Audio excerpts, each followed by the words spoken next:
అందరికీ నమస్కారం. కార్తీక పౌర్ణమి రోజు 365 ఒత్తుల దీపాన్ని వెలిగిస్తూ చెప్పవలసిన శ్లోకము.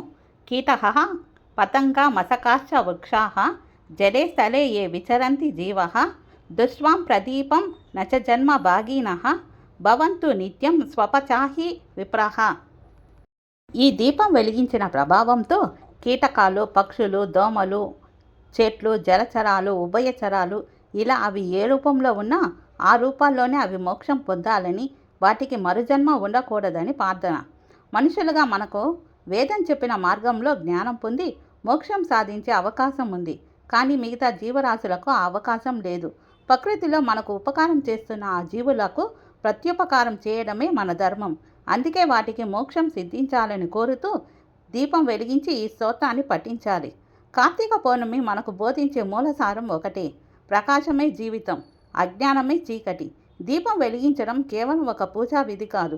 అది మనలోని అహంకారం, ద్వేషం, అసూయ వంటి అంధకారాన్ని తొలగించి ప్రేమ, జ్ఞానం, సద్గుణాలని వెలుగును ప్రపంచమంతటా వ్యాపింపజేయాలని ఉపదేశించే ఒక మహత్తర ఆధ్యాత్మిక సందేశం.